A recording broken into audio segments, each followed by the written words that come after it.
Hey there, Erin Morrison here with Tyfke Real Estate, your residential real estate advisor and investor specialist. And today I want to talk about what a winning offer looks like. What does it take to compete in this market? We all know that people are offering crazy amounts over list price, but what else can you do to structure your offer that would make it enticing to the seller? The first thing I want to point out is to get fully pre-approved, not just pre-qualified. There is a difference. So pre-qualification is kind of the 10,000 foot level. This is where you put in your social security number and your income, and the lender quickly spits out a letter saying, this is what we think that you can afford, right? This is a pre-qualified amount for $500,000. A pre-approval goes down to like the 10-foot level, and this is when the lender is pulling W-2s and tax information and P&Ls if you're a 1099. They get down to the nitty-gritty, and it takes a little bit longer to get that done, but it is so important in this market that you do so. So you want to get fully pre-approved. Now the reason being is because you can waive a financing contingency, basically stating that you are fully approved. This loan is not contingent on you as a buyer being approved to purchase the home. So if you remove that contingency, remember a contingency is considered a risk to a seller. It means that something has to be satisfied in order for the purchase to happen. So if you remove that contingency, you remove the risk of the deal falling through, right? Or for there to be any reason for that to fall through. So get fully pre-approved. The second thing is, do not have a contingency to sell your current home. There are different programs out there that I can help you with that would put you in a competitive position where it doesn't look like you have this contingency. But if you know that you are up against multiple offers and you have a home to sell, that is a very high risk for the sellers of the new property. They know that if you have to sell your home in order to move forward with the purchase of their home, there is a high risk. There is a risk associated with that. People are going in and out of contract all the time, so they want to make sure that when they go under contract with you, that there are as little and as few contingencies as possible. So make sure that you are able to remove that contingency. And if you want to know a little bit more about how to do that, contact me, because I do have some ways to move forward with that and some creative measures when it comes to that. This third thing is to waive the option to terminate due to appraisal. So what that means, okay, so let's say a house is listed at $500,000 and you're going to offer $600,000.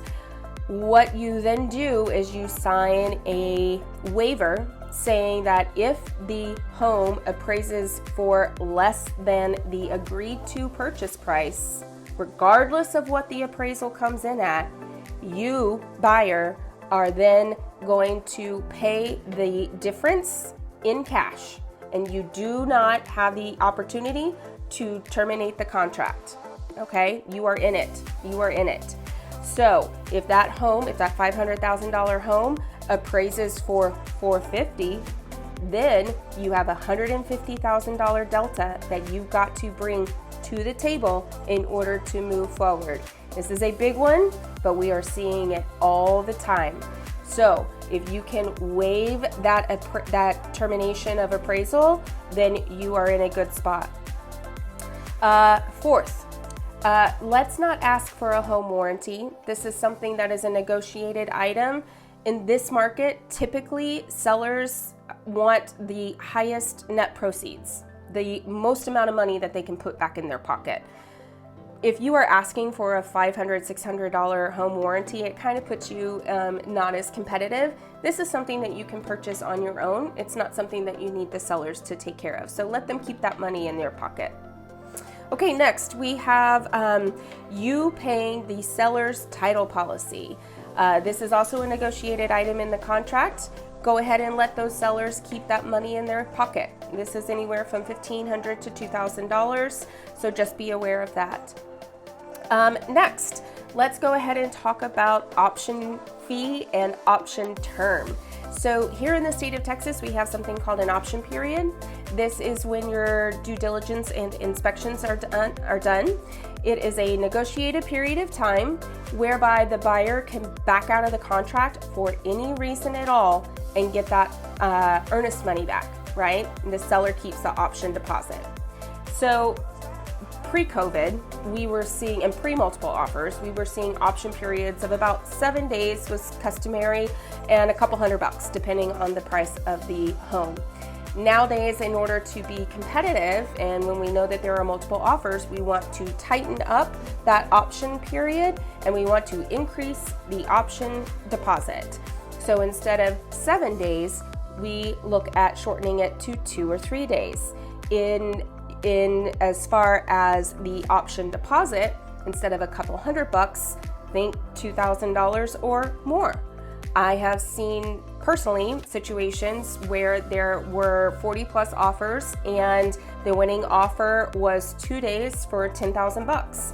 I have heard from others in my community, the realtor community here in Austin, that there have even been instances where the full amount of the home was put as an option deposit.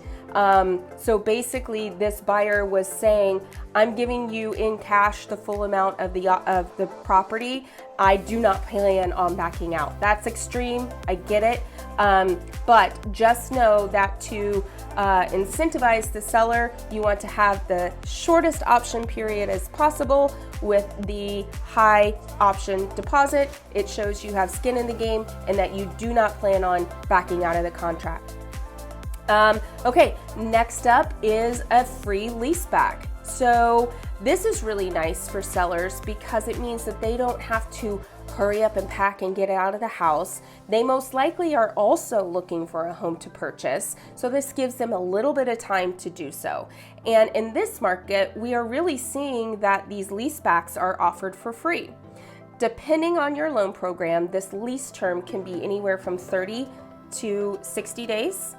And this gives the sellers an opportunity to stay in their existing home, not have to rush out, and allows them to save a little bit of money to put towards their purchase because they're trying to do the same thing you are, right? So offer them a free lease back in accordance to the loan program that you are using. The next is kind of something I know that my buyers don't necessarily want to hear, and that is we are seeing some winning offers where the buyers are offering to pay the buyer's broker's commission. So customarily, the seller pays both commissions of the listing broker and of the buyer's broker. If you as a buyer say, you know what, save $15,000 on commission and just pay your broker and we're going to take care of the buyer's broker, that's huge. That's a lot of money that these sellers can keep in their pocket. It is something that not a lot of buyers are able to do. I get that, but I just want to let you know that is something that we can negotiate and we can do to sweeten the deal, okay? The next thing and final thing is anything of value that you have that may sweeten the offer, throw it in.